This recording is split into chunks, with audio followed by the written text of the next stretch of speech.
Assalamualaikum warahmatullahi wabarakatuh. Selamat pagi dan salam sejahtera untuk semuanya. Saya Arya Ningsih, dosen dari Perencanaan Wilayah dan Kota, Institut Teknologi Kalimantan.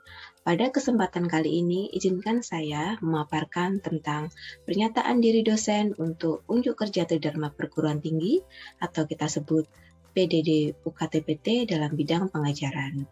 Adapun tujuan dari video ini adalah sebagai persyaratan mengikuti sertifikasi dosen pada tahun 2022. Video ini terbagi menjadi beberapa bagian. Jadi yang pertama saya akan memaparkan tentang deskripsi mata kuliah yang saya ampu.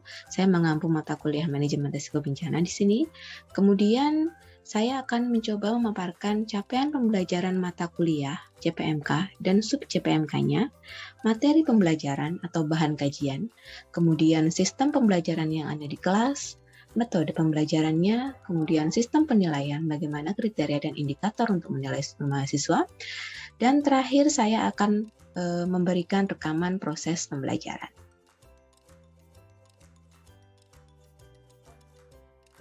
Jadi, mata kuliah manajemen risiko bencana ini memiliki bobot 2 SKS dan ada di semester 7.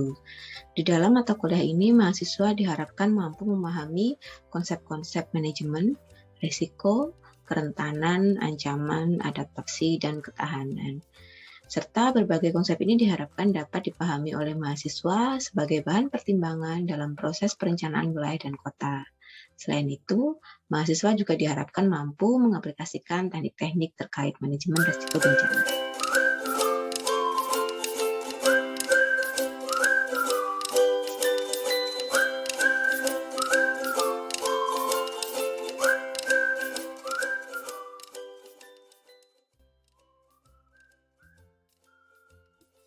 Kemudian saya akan lanjut ke peta kompetensi ya. Peta kompetensi untuk mata kuliah ini, jadi dalam mata kuliah ini ada 16 pertemuan, termasuk evaluasi. Jadi untuk minggu pertama dan minggu kedua, mahasiswa masih akan dibekali oleh teori-teori dasar, yang mana dalam minggu 1 dan kedua ini mahasiswa diharapkan mampu memahami proses dan elemen penting yang berkontribusi terhadap terjadinya bencana. Kemudian memahami konsep teoritis kerentanan dan jenis kerentanan pada minggu ketiga dan keempat, memahami konsep teoritis risiko bencana pada minggu kelima, kemudian minggu keenam start untuk memahami konsep prinsip framework dan untuk ketahanan kota dan wilayah. Kemudian di minggu ketujuh sengaja saya sisipkan untuk kuliah tamu dari praktisi, karena untuk menunjang merdeka belajar, mereka juga perlu berpikir secara komprehensif dan di sisi profesional dan praktisi. Bagaimana kebencanaan ini di lapangan dan faktualnya seperti apa, kemudian data atau challenge yang dirasakan oleh praktisi di luar sana itu seperti apa. Sehingga untuk minggu ketujuh saya akan mencari narasumber dari profesional atau praktisi untuk mengisi kuliah tamu agar mahasiswa memiliki point of view terhadap permasalahan manajemen risiko bencana ini di luar. Minggu ke-8 akan mengadakan ujian tengah semester, kemudian minggu ke-9 mahasiswa diminta untuk memahami tentang konsep pengurangan risiko dengan pendekatan komunitas atau community resilient approach. Minggu 10 dan minggu 11 mahasiswa diharapkan mampu memahami konsep disaster risk reduction, adaptasi dan mitigasi. Minggu ke-12 dan 13 memahami tentang international framework seperti Sendai Framework, Paris Agreement, SDGs untuk pengurangan risiko bencana dan implikasinya terhadap kebencanaan. Kemudian minggu ke-14 akan mengadakan kuis. Saya akan mengadakan kuis untuk menilai dan mengevaluasi kepemahaman mahasiswa sebelum mereka melakukan public campaign. Jadi tugas besar di sini adalah membuat poster untuk public campaigns. Minggu ke-15-16 mengumpulkan ketika review untuk kebencanaan, kemudian dipresentasikan serta mengumpulkan poster public campaign yang merupakan penilaian akhir. Jadi pada minggu ke-15-16 ini mahasiswa diminta mampu berpikir kritis dan memberikan solusi terhadap permasalahan kebencanaan. Jadi dalam presentasi mereka akan dituntut aktif untuk bertanya dan berpikir secara kritis tentang teori atau permasalahan kebencanaan yang ada di wilayah studi mereka.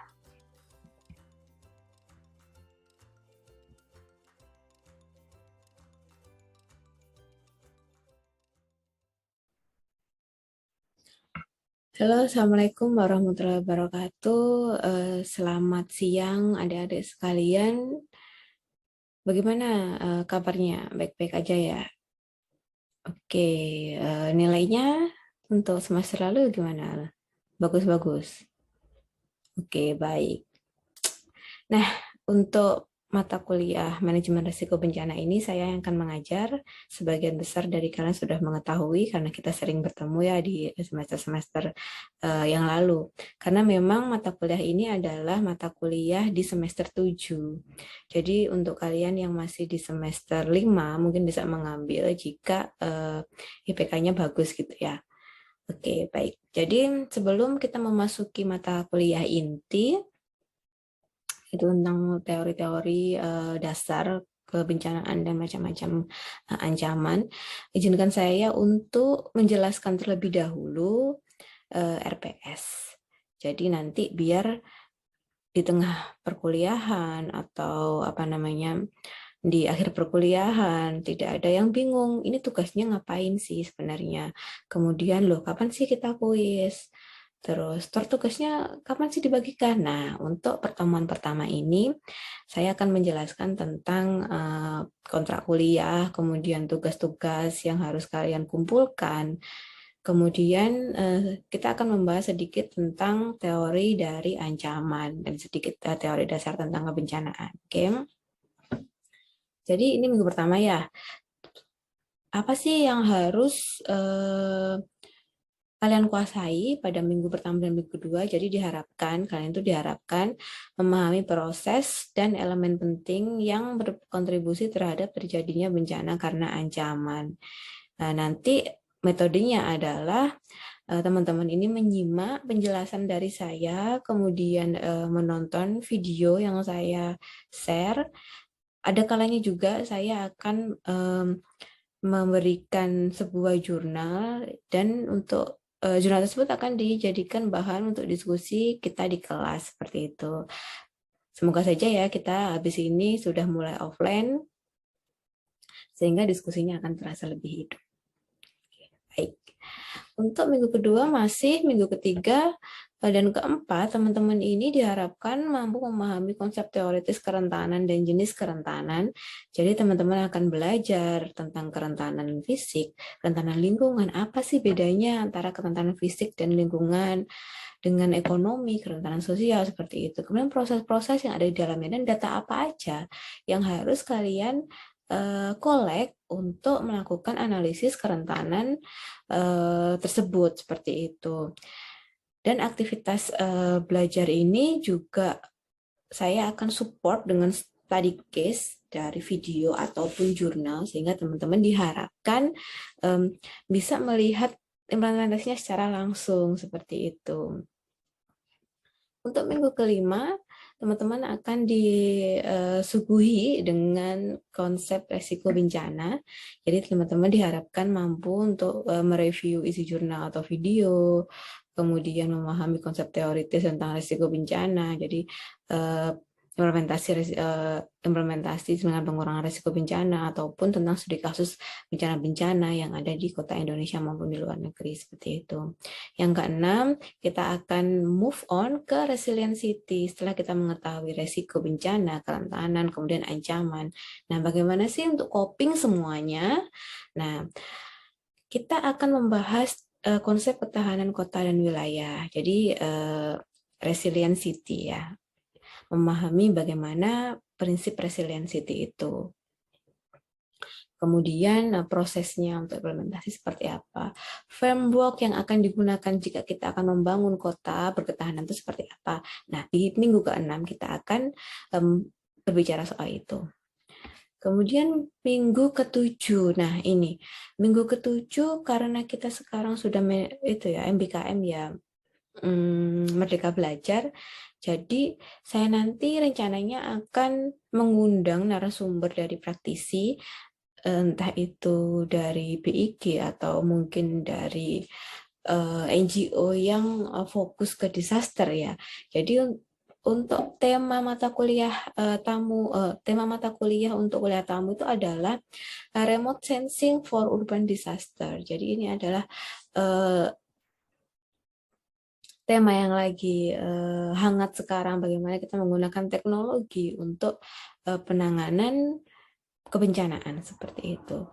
Setelah kuliah tamu, nah jangan lupa minggu ke-8 adalah jadwal ujian tengah semester dari pusat ya, jangan sampai lupa seperti itu. Kemudian setelah UTS kita akan kembali berbicara tentang disaster risk reduction. Nah, di minggu ke-9 ini kita akan lebih fokus ke pendekatan komunitas. Jadi lokal community itu sangat berpengaruh terhadap ketidaksuksesan atau kesuksesan dari pengurangan kebencanaan seperti itu. Nah, apa yang akan kita pelajari di minggu ke-9? Kita akan pelajari community resilient approach. Jadi, pendekatan-pendekatan community participatory resilience, kemudian community resilient approach yang ada di negara-negara maju atau di kota-kota di Indonesia yang sudah mengimplementasikannya secara baik. Kemudian risk perception. Jadi, persepsi resiko dari lokal community. Nah, kita akan mempelajari tersebut karena jika community ini persepsinya berbeda, maka coping untuk disasternya juga akan berbeda seperti itu. Kemudian risk communication, bagaimana pemerintah itu bisa mendeliver informasi kepada community, kemudian community bisa menerima informasi tersebut dan mempersepsikan apakah disaster ini bahaya atau tidak, seperti itu. Apakah ini urgent atau tidak, seperti itu ya. Kemudian di minggu ke-10 dan 11 setelah kita memahami tentang kompleksitas local community, kita akan memahami konsep disaster reduction, kemudian adaptasinya dan mitigasi, adaptasi terhadap bencana-bencana yang disebabkan oleh perubahan iklim atau mitigasi kebencanaan seperti itu. Jadi sama ya, setiap minggu saya akan mengupload video atau jurnal di LMS. Jadi H-1 sebelum kita kuliah, kita akan melihat dulu video sama jurnalnya, sehingga nanti di saat kuliah kita akan lebih fokus ke diskusi. Dan dipastikan ya teman-teman dibaca jurnalnya sebelum masuk ke kelas. Jangan sampai nanti masuk ke kelas teman-teman kosongan seperti itu. Oke? Kemudian minggu ke-12, nah ada topik khusus, yaitu, nah ini changing ya, jadi minggu ke-12 dan ke-13 ini sebenarnya adalah nanti disesuaikan dengan, tetap sesuai dengan JPMK atau sub-JPMK, tapi disesuaikan dengan urgensi apa yang isu faktual yang terjadi saat ini, seperti itu. Nah, kita akan memahami International Framework. Jadi yang saat ini kita akan memahami Sendai Framework for Disaster Reduction, Kyoto Protocol, dan implikasinya terhadap kebencanaan. Setelah itu minggu ke-13 ya, kita akan berbicara tentang Paris Agreement dan SDGs untuk disaster reduction. Minggu 14 jangan lupa kuis ya. Kemudian minggu ke-15, nah kita akan mengumpulkan dan mendiskusikan tentang ketika review dari best practice on disaster risk management. Saya akan terangkan nanti. apa sih critical review tersebut, kemudian apa namanya indikator untuk penilaian critical review itu apa, itu.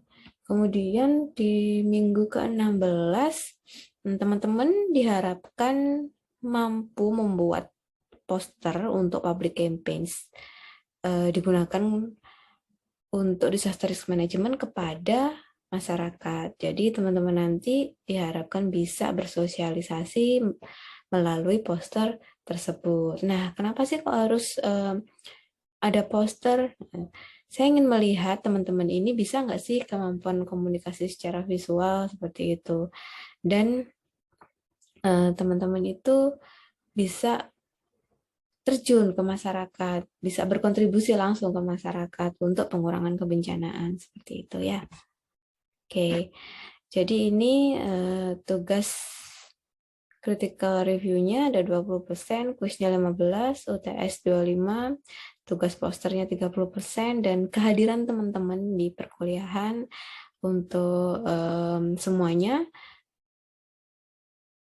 porsinya adalah 10%. Jadi untuk skala hasil penilaian seperti yang sesuai dengan panduan akademik ya, kalau nilai A berarti adalah 86 ke atas seperti itu. Nilai AB 76 sampai kurang dari 86. Nah, silakan teman-teman cek panduan akademiknya. Nanti kalau misalkan teman-teman ada target, oh saya pengen kelas ini nilainya A, berarti harus bagus nih tugas posternya harus A atau semuanya harus A seperti itu. Jadi teman-teman harus jadi nanti nggak bertanya-tanya lagi di akhir perkuliahan kok tiba-tiba saya E gitu loh. Kok saya dikasih D? Nah, padahal di awal perkuliahan sudah dijelaskan bahwa komposisi nilai evaluasi seperti ini. Tuh. Kemudian kontrak kuliah. Jadi keterlambatan kehadiran dalam kelas lebih dari 15 menit setelah jam masuk kelas akan diberikan sanksi tidak diizinkan mengikuti perkuliahan. Ya. Jadi please be on time pada kelas saya. Jadi sebelum waktunya, misalkan 5 menit sebelum kelas mulai, silahkan standby seperti itu kalau online. Untuk menghindari hal-hal seperti koneksi macet, kemudian laptop nggak bisa seperti itu. Untuk offline juga diharapkan teman-teman bisa datang tepat waktu. Nah, untuk tugas critical review. Jadi tugas pertama itu sebanyak 20%.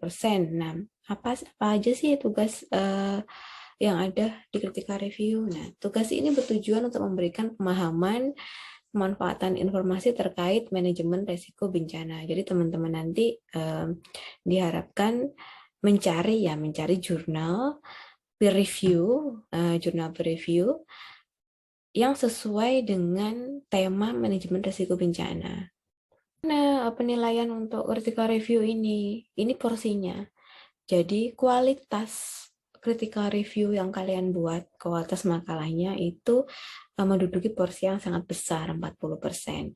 Jadi kriteria yang pertama adalah kualitas penyusunan materi critical review. Kemudian 35% untuk ketepatan menjawab perumusan pertanyaan kasus.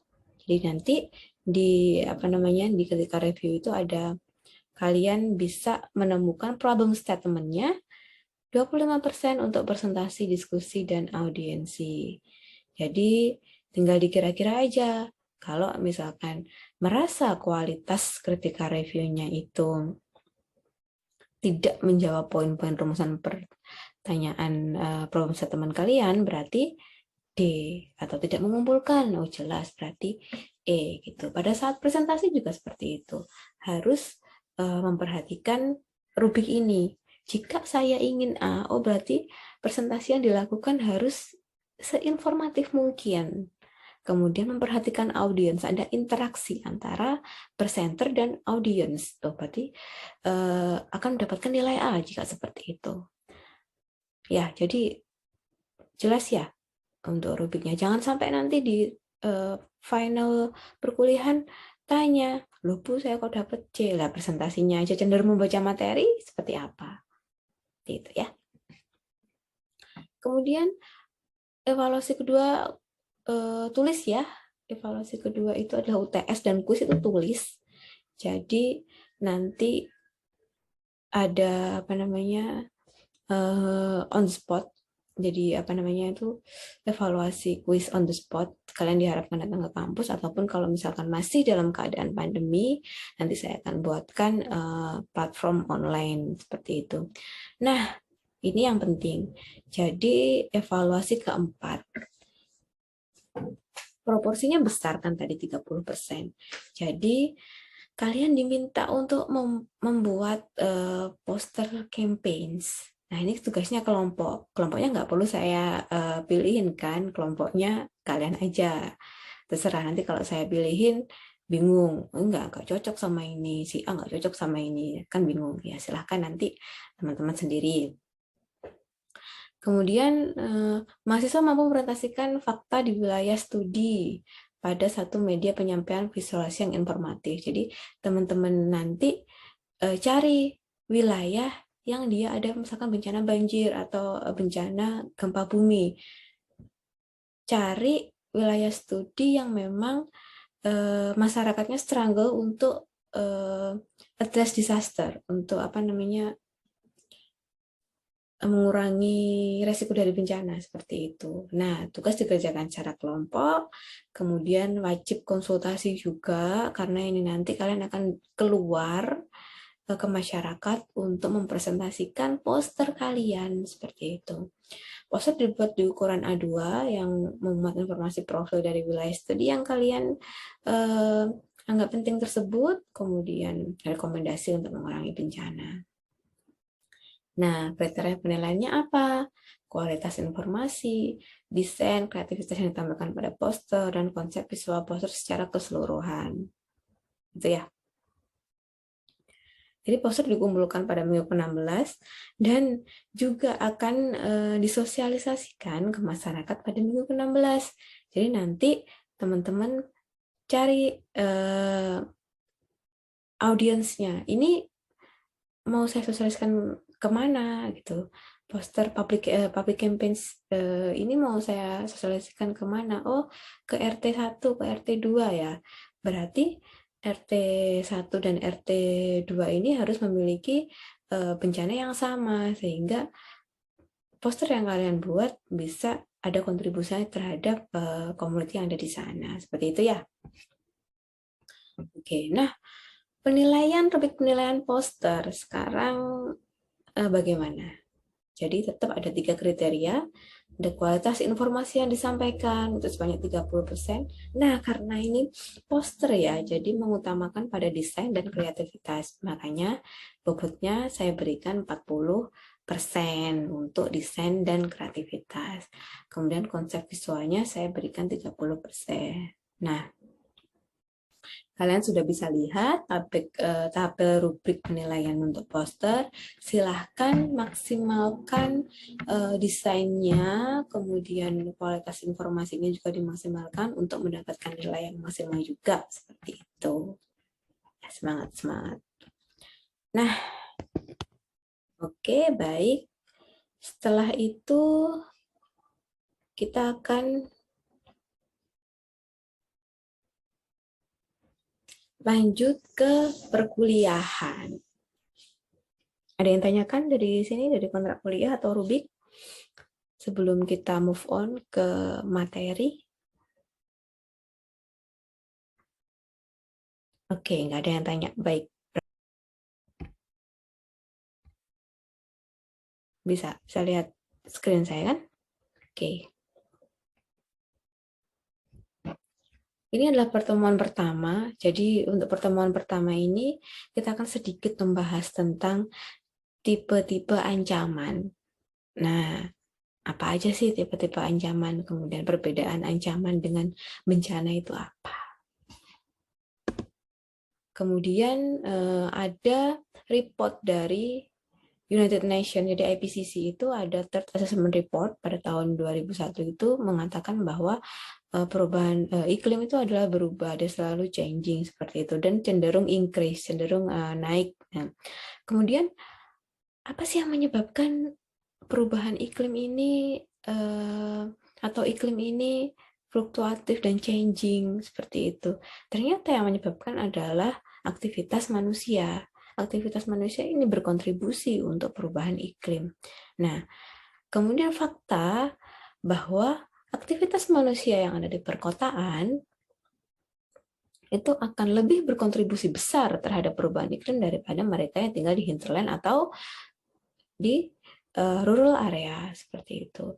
Karena energi yang akan mereka gunakan itu besar, gas karbon yang dikeluarkan juga semakin besar. Seperti itu juga mengefek pada biologikal sistem yang ada di bumi. Seperti itu. Inilah yang menyebabkan bahwa suhu itu become extreme. Jadi suhu semakin ekstrim itu karena kausal dari human activities yang menyebabkan climate itu changing. Seperti itu. Kemudian, nah,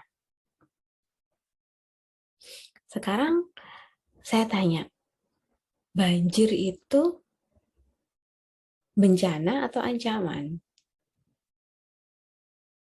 Ada yang bisa? Apa sih bedanya bencana dan ancaman itu?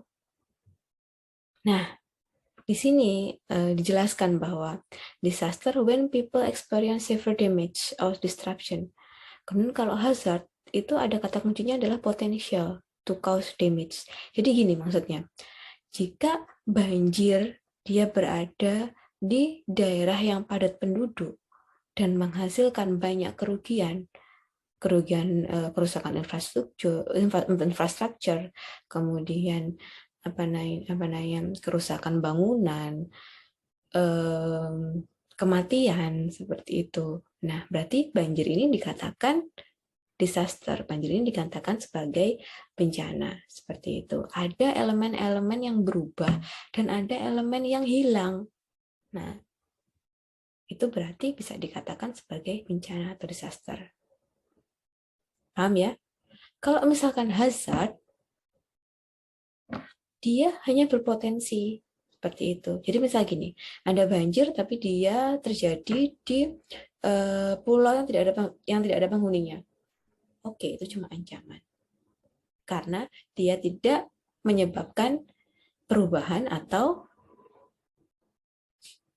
loss, kehilangan tersebut. Nggak ada damage loss-nya, nggak ada. Damage and loss-nya tuh nggak ada. Itu bisa kita katakan sebagai ancaman. Nah, ini juga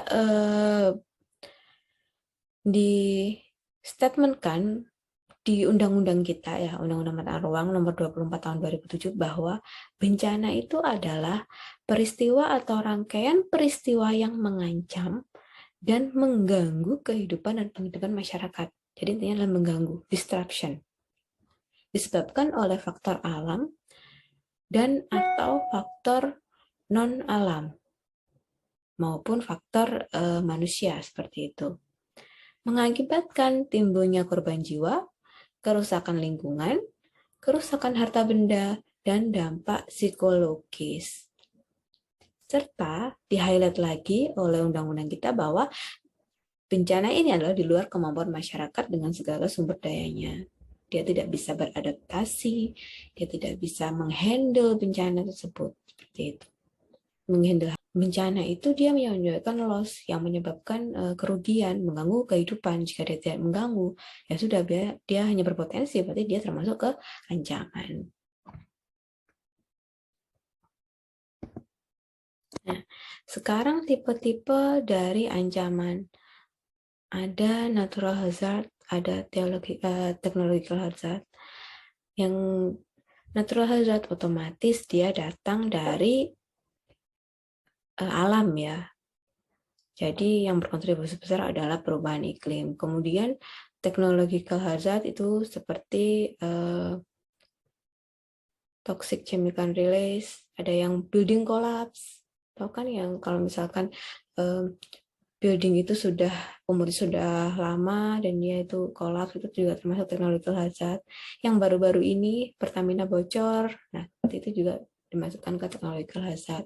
Kalau natural hazard mungkin kalian sudah tahu kan, ada gempa, ada banjir, seperti itu. Jadi natural hazard pun juga dibagi menjadi dua, klimatological dan geofisikal. Gitu. Dari sini ada yang tanya sebelum saya lanjut? Oke.